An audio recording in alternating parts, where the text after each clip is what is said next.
Olá, meu nome é Paulo e hoje eu vou falar sobre o desastre de Mariana.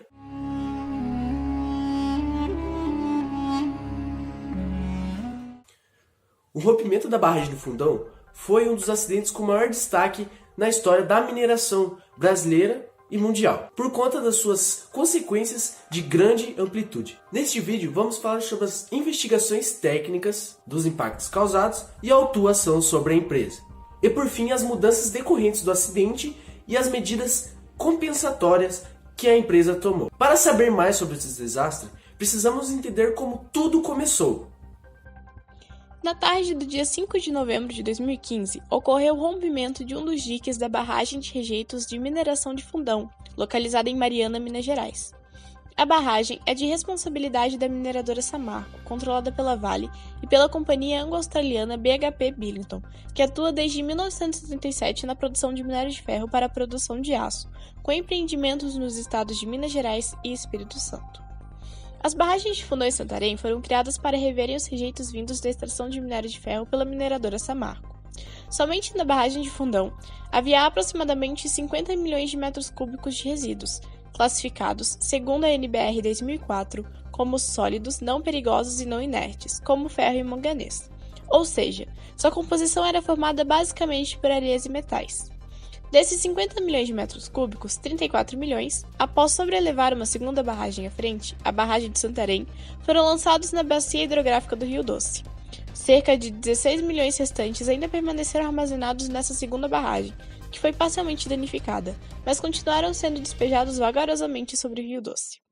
Após o rompimento da barragem de Fundão e o consequente galgamento da barragem de Santarém, formou-se uma devastadora tsunami de lama residual que aniquilou Bento Rodrigues, situada a 6 km abaixo, e prosseguiu como uma avalanche.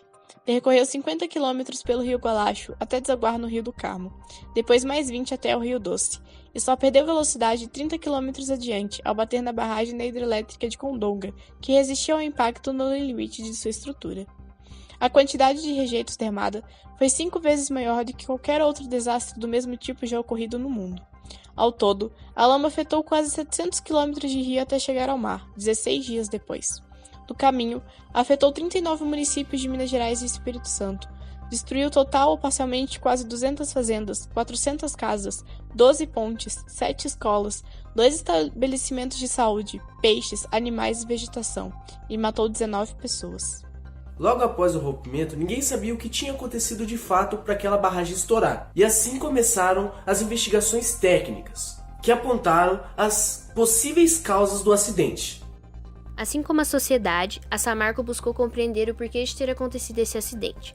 Segundo a mesma, esta barragem estava estável, conforme a auditoria que ocorreu em julho de 2015, que atendia a legislação federal 2.334 de 2010 e a legislação estadual 87 de 2005. Segundo a Câmara dos Deputados, alguns documentos obtidos pela polícia e pelo Ministério Público indicavam que já haviam sinais de pré-ruptura em 2014.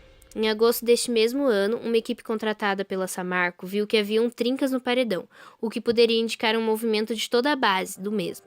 Então providenciaram um aterro na base deste paredão, o que a equipe concluiu que a barragem estaria estável após essa construção.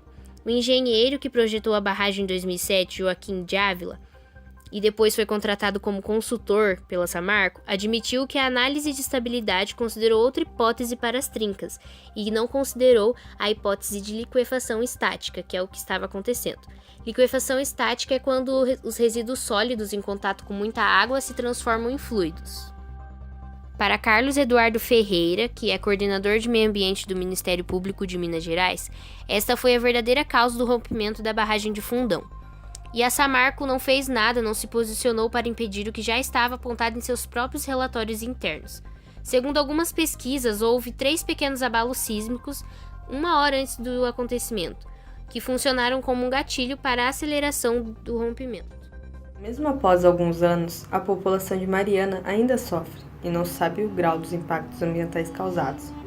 Com o rompimento da barragem de Fundão, foi liberada uma enxurrada de lama, que acabou devastando o distrito de Mariana, causando 19 mortes, entre moradores e funcionários da mineradora, deixando muitas vítimas. Grande parte de rios e córregos foram cobertos de lama, boa parte da vegetação foi totalmente destruída. Cerca de 600 famílias ficaram desabrigadas, e em Bento Rodrigues, muitas edificações foram destruídas. Um dos principais impactos ambientais foi causado por causa dos rejeitos de minério. Foram 62 milhões de metros de uma lama formada por óxido de ferro, manganês e água. Mas a mistura não era tóxica, segundo o relatório da Samarco. A infertilidade do solo também foi um grande problema, pois a lama que encobriu toda a região secou e criou uma camada grossa sobre o solo, o que causou um impedimento de construções nessas áreas, pois o processo de secagem completa pode demorar anos. O desastre não prejudicou somente as pessoas, mas também causou a morte de milhares de peixes. Centenas de organismos morreram, nascentes foram soterradas e o curso dos rios foram alterados. A vegetação também foi atingida pela lama. Boa parte da mata morreu, e o minério modificou o solo, impossibilitando que nasça uma nova vegetação ali. Foram causados muitos impactos nos ecossistemas marinhos, pois com a força da lama foi percorrido pelo Rio Doce, em direção ao Oceano Atlântico, chegando ao Espírito Santo. Os rejeitos de minério, juntamente com a lama, atingiram os corais, micro-organismos e suas reproduções. A população ficou sem o abastecimento de água, devido à contaminação dos rios locais. Além disso, muitas famílias que dependiam da pesca e do plantio ficaram sem sustento.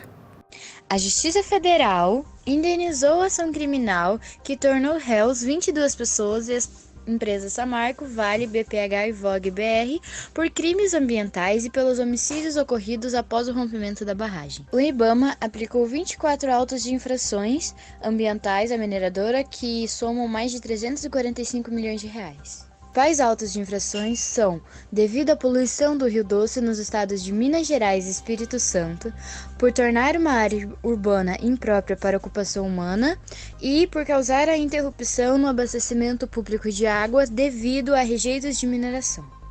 Depois do acontecimento, a empresa realizou várias medidas mitigatórias e compensatórias. Uma delas foi a Fundação Renova, que nasceu após o termo de transação e ajustamento de conduta entre a Samarco e seus acionistas. Um dos trabalhos da Fundação Renova é garantir o bem-estar e a qualidade de vida de famílias que foram afetadas, tanto famílias tradicionais quanto indígenas. Como eu disse, esse é um dos trabalhos que a Fundação Renova faz. Se você quiser saber mais sobre esse trabalho, o link vai estar na descrição para você saber mais e pesquisar sobre a Fundação Renova. Além disso, a Samarco adotou várias medidas de segurança, como monitoramento 24 horas, vigilância e bombas de remoção da água, para direcionar a água até a usina de tratamento do Germano. E também o tratamento da água da barragem do Santarém, para garantir que os sedimentos fiquem no fundo e não tomem o curso da água. A Samarco começou a elaborar e dar apoio a ações específicas de treinamento, para treinar a população caso aconteça algo parecido ao desastre de Mariana. E assim a comunidade pode fazer as evacuações sem riscos de mortes. O fato do rompimento da barragem pegou muita gente de surpresa, principalmente os responsáveis pela gestão de mineradoras, porque até então, com bases divulgadas em laudos, a barragem de Mariana estava em perfeito estado, sem nenhum risco à população. Há 5 anos tramita na Câmara um projeto que é o PL 37/2011, que muda a legislação de mineradoras no Brasil. A tragédia de Mariana suspendeu essas discussões sobre a lei. Após o rompimento da barragem de Mariana, as leis começaram a mudar, se tornar mais rigorosas para empresas potencialmente poluidoras. Agora a lei que tramita é uma lei que visa mais as medidas compensatórias para os municípios onde ocorre a extração de minérios.